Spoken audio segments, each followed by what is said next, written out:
selamat datang dalam serba-serbi tradisi asli Nusantara. Hari ini kita belajar di rumah saja untuk menghindari penyebaran COVID-19.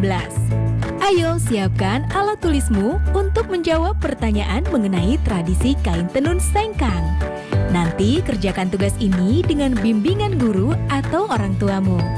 Sekarang mari kita simak tradisi kain tenun sengkang selengkapnya.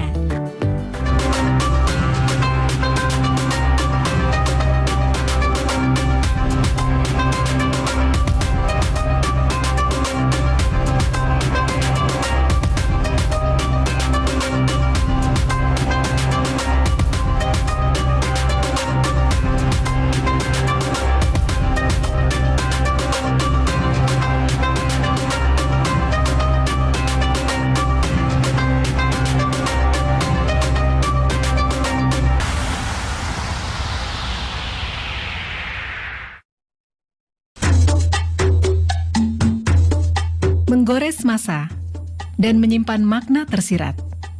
Saatnya kita kembali menengok warisan kekayaan Nusantara dari para leluhur. Salah satu warisan leluhur yang masih terjaga sampai saat ini dapat kita saksikan di kota Sengkang, sebuah kota di Kabupaten Wajo, Sulawesi Selatan. Secara sosiologis dan budaya, Kabupaten Wajo memiliki kekayaan budaya dan kekayaan alam yang menakjubkan. Di daerah ini ada Danau Tempe yang dikenal sebagai penghasil ikan air tawar.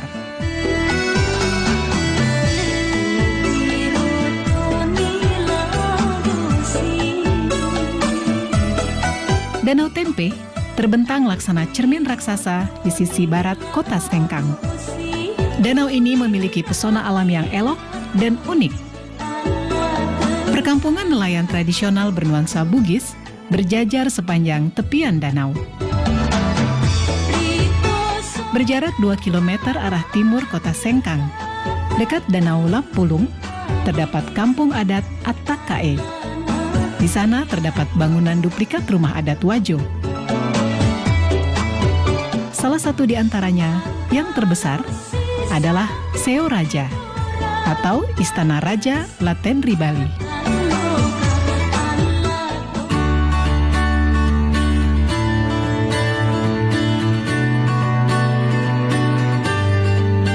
Ada yang khas dari masyarakat Bugis sebagai suku asli yang mendiami wilayah Kabupaten Wajo, yaitu keberadaan kain tenun sutra Sengkang. Menurut cerita turun-temurun dan beberapa literatur, kain tenun sutra Sengkang telah ada sejak ratusan tahun silam. Pertama saya mengungkap sebuah naskah yang pernah saya baca, yaitu Lontrak Belawa. Di situ pertama kali saya temukan kata-kata sutra. Di situ antara perkawinan anak kaji dari Luwu dengan Iswari dari Mancapai. Di situ juga saya temukan kata-kata di dalam lontrak, kata-kata Sengkang. Lalu ini putri dari Mancapai dengan perkawinannya dengan anak kaji dari Luwu, maka diberikan kekuasaan di 4 daerah, yaitu Tempe, Singkang, Tampangan, dan Wage. Disitulah awalnya kita mengenal, sudah mulai kenal nama sutra. Tenun ini sudah ada sejak abad ke-14 di Kabupaten Wajo ini. Namun pada saat itu terbatas pada pembuatan untuk pemakaian sendiri, bukan untuk komoditi dagangan. Misalnya seseorang ingin melakukan hajatan pernikahan, terutama pada acara-acara pernikahan, itu biasanya anak-anak perempuan itu diminta atau disuruh oleh orang tuanya untuk menenun sarung. Apakah untuk dipakai dia sendiri ataukah untuk orang tuanya. Itu sehingga belum terjadi di masyarakat sebagai suatu komoditi dagangan, tetapi hanya untuk pemakaian sendiri.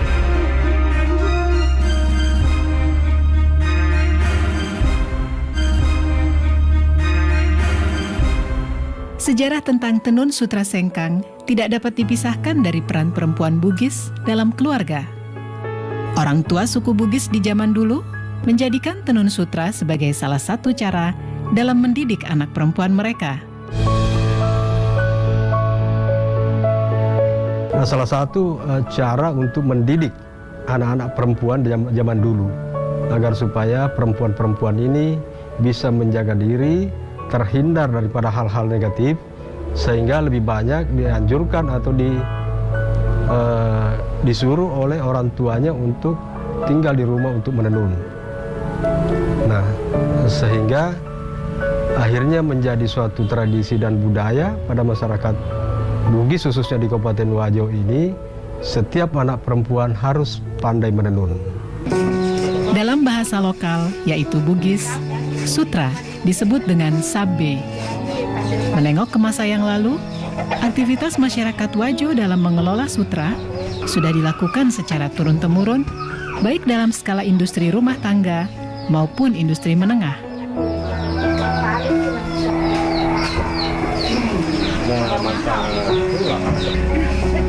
Proses pembuatan kain sutra membutuhkan waktu yang cukup lama dan melibatkan sedikitnya 15 orang dalam satu kali tahapan pembuatan kain.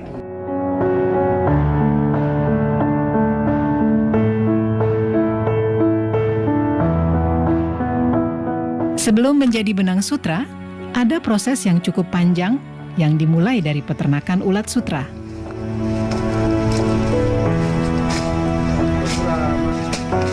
Proses ini mulai dari pemeliharaan ulat sutra, proses menjadi kokon, hingga akhirnya menjadi benang sutra yang siap ditenun menjadi sehelai kain. Kita dapat telur dari Verhutani sesuai dengan pesanan. Contoh ini tempat telurnya dan menetas, misalnya penetasan tanggal 1. Ini menetas baru 3 hari makan, dikasih makan dengan daun murbei. Ada memang khusus daun murbei itu. Baru 3 hari makan, baru ada instar pertama. Artinya tidur. Instar pertama itu 2 kali 24 jam. Ulatnya tidur itu tidak makan. Baru setelah instar pertama makan lagi selama 2 hari. Masuk instar 2. Begitu seterusnya sampai instar 4. Ini sudah masuk instar 5. Artinya ini masuk untuk proses pengokonan. Tinggal 3 hari proses pengokonan. Dia akan membungkus dirinya jadi kepompong. Itu seratnya, dia mengeluarkan air liur dari mulutnya. Itu bikin bundaran untuk membungkus dirinya. Dan bundaran itulah disebut kokon, dan itulah yang menjadi sutra.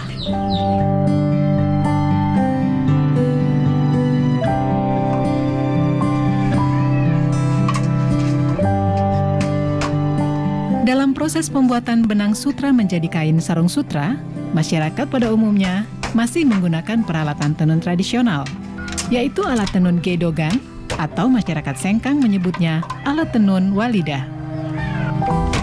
Ini alat tenunan gedogan, satu setnya. Ini pertama alat gulungan benang, baru ini alat penindis untuk menekan benang bawah, baru ini tali untuk alat pembantu untuk benang bawah. Ini sisir, alat untuk mengatur lusi. Ini juga walidah, alat untuk merapatkan benang pakan.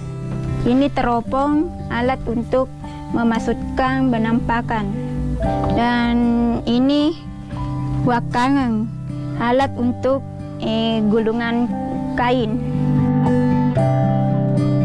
Perkembangan teknologi yang datangnya dari tanah Jawa berpengaruh terhadap proses pembuatan tenun sutra di sekitar tahun 1950 dan membuat sebagian proses pembuatan dengan alat tenun gedogan beralih menjadi alat tenun bukan mesin.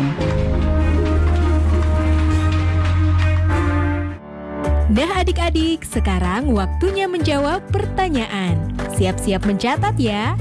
Pertanyaannya adalah, apa hubungan ulat dengan kain sutra? Dicatat ya, apa hubungan ulat dengan kain sutra? Nanti jawablah pertanyaan ini sebagai tugas ya.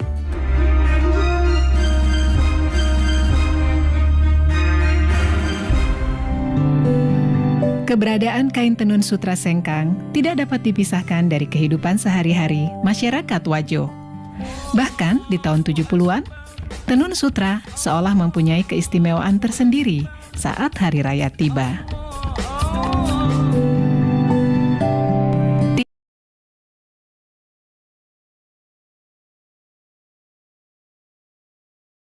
Tidak hanya itu, sutra sengkang mempunyai nilai simbolik yang sangat tinggi dalam menerjemahkan hubungan suami istri dalam kehidupan masyarakat Wajo. Tahun 70-an, saya masih dengar semua orang kalau lebaran pasti pakai sarung sutra. Kalau hari lebaran, itu bunyinya sarung sutra. Kalau di masjid, orang berdiri untuk salat, semua pasti terbunyi kedengaran sebagai kain sutra.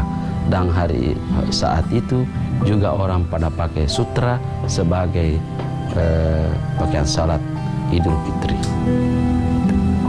Lalu yang kedua yang saya lihat, orang Wajo itu biar sebagai ibu rumah tangga, dia memenuhi kebutuhan suaminya, memasak, memelihara anak.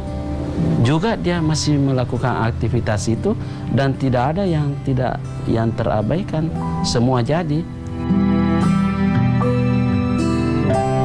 Kain tenun sutra sengkang mempunyai ciri khas yang membedakannya dengan tenun sutra dari daerah lain, yaitu warna yang terang dan mencolok.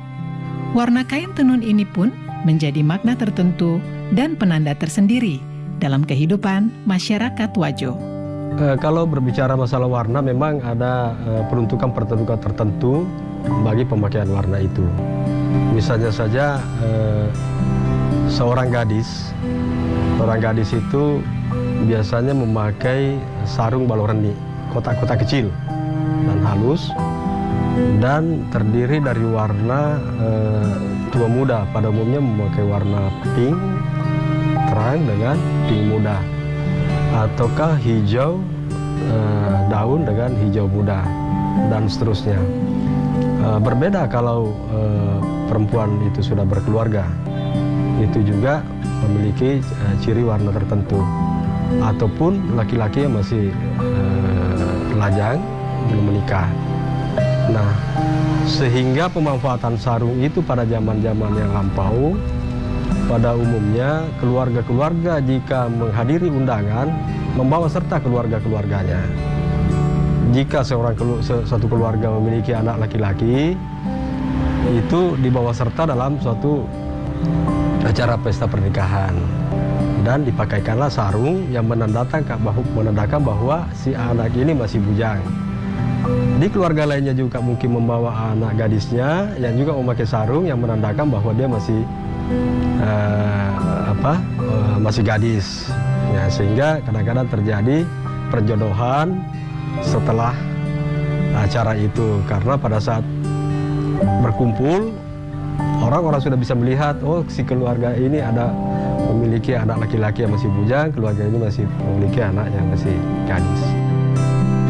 Jadi ada warna khusus untuk kalangan bangsawan, warna hijau karatong, kalau di sini kan hijau datu, itu dikhususkan untuk kalangan bangsawan. Ada warna kuning, ada warna merah, ada warna ungu. Itu ada tempat-tempatnya bahwa kalau warna ini, kalangan ini yang bisa, umur sekian yang bisa pakai. Itu dulu, tapi sebagian sekarang masih daerah di Tanah Bugis masih pertahankan itu. Sebagian juga tidak pertahankan lagi. Selain warna, motif khas kain tenun sutra sengkang juga menjadi ciri khas yang telah ada sejak ratusan tahun silam. Meski seiring berjalannya waktu, motif-motif ini mengalami modifikasi. Sebenarnya motif-motif yang tercipta itu tidak terlepas daripada karakter orang Bugis Wajo itu yang berada dalam pemerintahan yang demokratis, walaupun pemerintahan itu kerajaan. Itu yang tercipta di masyarakat karena begitu leluasanya, begitu bebasnya orang mencipta, sehingga tidak ada batasan bagi mereka seniman-seniman perajin tenun ini untuk mendapatkan inspirasi yang lebih luas lagi, yang kemudian diimplementasikan ataukah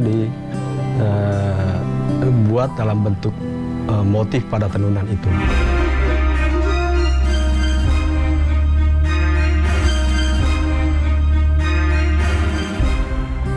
Selain motif-motif yang memiliki filosofi yang syarat dengan adat istiadat, ada juga motif lagosi yang beberapa tahun belakangan mempunyai tempat istimewa bagi para pecinta kain tenun sutra Sengkang. Motif lagosi diibaratkan sebagai perlambang cinta dan harga diri seorang perempuan Bugis. Motif lagosi itu terjadi sekitar tahun 1930. Ketika itu secara besar-besaran masyarakat Wajo, kaum lelakinya itu banyak yang merantau, seperti misalnya ke Malaysia, ke Sumatera, di Kalimantan, dan daerah-daerah lainnya.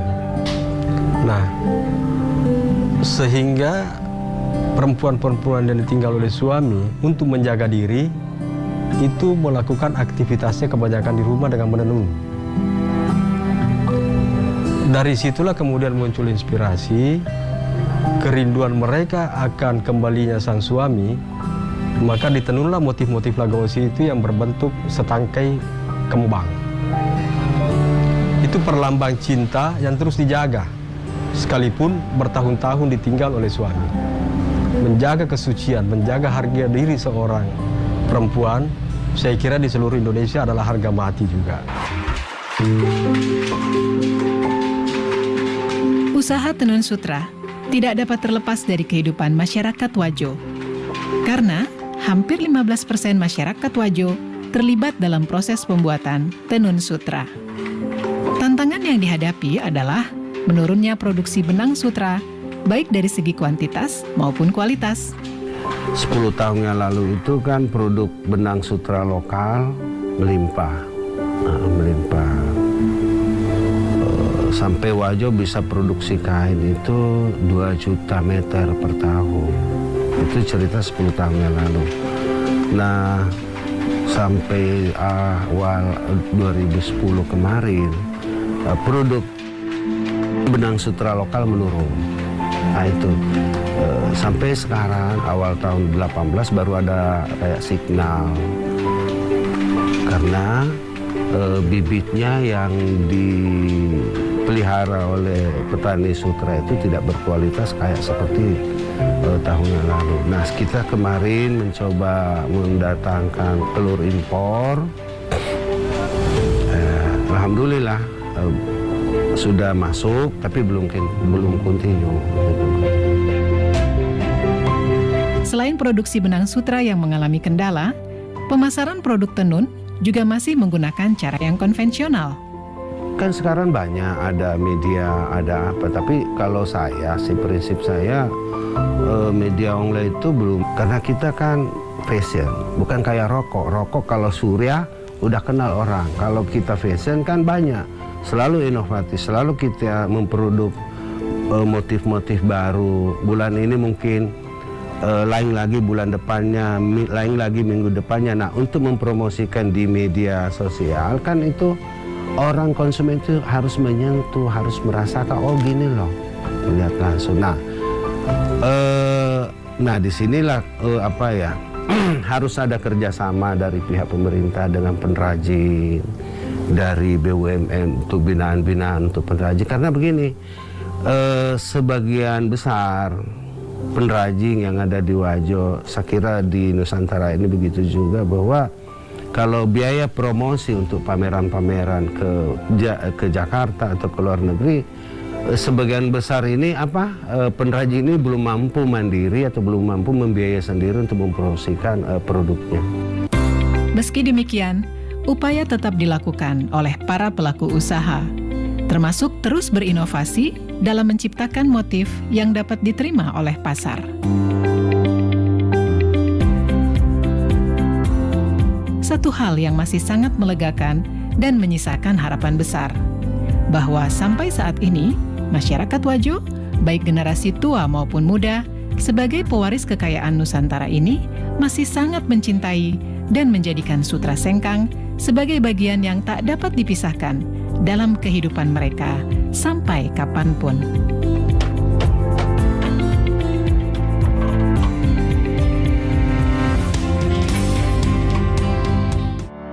Nah adik-adik, sekarang waktunya menjawab pertanyaan. Siap-siap mencatat ya.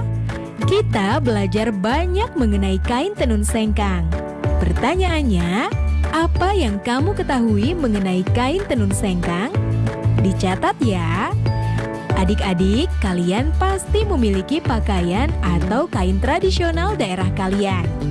Pertanyaannya, jelaskan mengenai kain atau pakaian tradisional daerah kalian. Apakah ada persamaan dengan kain tenun sengkang? Jawablah pertanyaan dengan bimbingan guru atau orang tuamu. Adik-adik, ingat selalu untuk rajin mencuci tangan dan menjaga kesehatan untuk mencegah penyebaran COVID-19. Sampai jumpa lagi.